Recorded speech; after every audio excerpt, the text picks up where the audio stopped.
আসসালামু আলাইকুম রহমতুল্লাহ। আমি আসিফ আবারও আপনাদের সামনে সরাসরি যুক্ত হয়েছি ডাইজেস্টিভ সিস্টেমের আরেকটি ক্লাসে। আপনারা এখন বলতেই পারেন যে ভাইয়া ডাইজেস্টিভ সিস্টেমের তো বিগত সময় 2টি ক্লাস হয়েছে। আসলে বিগত সময় 2টি ক্লাস হয়েছে, তারপর এক আপু আমাদের কাছে ভাইবা রিলেটেড কোশ্চিন এবং সিকিউ রিলেটেড কোশ্চিন নিয়ে একটি ভিডিও চাইছিল। আমরা সিকিউটা ফলো না করার কারণে ভাইবা রিলেটেড প্রশ্নোত্তর পর্ব দিয়েছি। এখন পরবর্তীতে দেখলাম যে তার চাহিদা ছিল যে সিকিউ রিলেটেড কোয়েশ্চেনও প্রয়োজন। তো তারই প্রেক্ষিতে আজকে আবারও সিকিউ রিলেটেড কোয়েশ্চেন নিয়ে আপনাদের সামনে হাজির হয়েছি।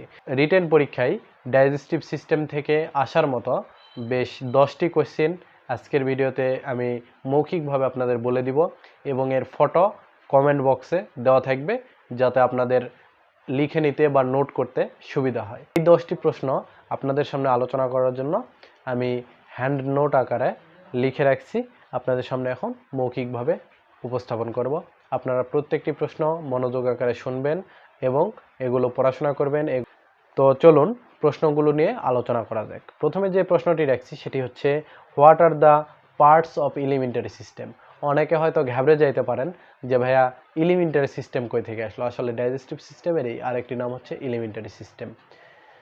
এরপরে যে কোশ্চেনটি রাখছি সেটি হচ্ছে, draw and label the parts of elementary system. চিত্র সহ পার্টগুলো লিখে এলিমেন্টারি সিস্টেমের বর্ণনা দিতে হবে। এরপরে draw and label small and large intestine. Small এবং লার্জ ইন্টেস্টাইনের চিত্র আর্ট করতে হবে এবং লেবেল করতে হবে। Write down the blood supply of stomach with diagram. স্টোমাকে কিভাবে ব্লাড সাপ্লাই হয় এটি চিত্র সহ বর্ণনা করতে হবে। এরপরে describe stomach bed with diagram. Stomach বেডের চিত্র সহ বর্ণনা করতে হবে। নেক্সট যে কোশ্চেনটি রাখছি সেটি হচ্ছে, state the difference small and large intestine.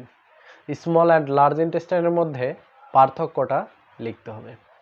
এরপরের কোশ্চেনটি হচ্ছে, describe the glands present in stomach. স্টোমাকে অবস্থানরত গ্ল্যান্ডগুলো সম্পর্কে বিস্তারিত লিখতে হবে। পরের কোশ্চেনটি হচ্ছে, give the function of large intestine. Large ইন্টেস্টাইনের কাজগুলো লিখতে হবে। এরপরের কোশ্চেনটি হচ্ছে, what is Peyer patches. Peyer patches আসলে কি? মূলত এই 10টি কোশ্চেন আয়ত্ত করলে রিটেন পরীক্ষায় কমন পাওয়া যাবে ইনশাল্লাহ। আজকের ভিডিও এ পর্যন্তই। সকলে ভালো থাকবেন, সুস্থ থাকবেন। আল্লাহ হাফিজ।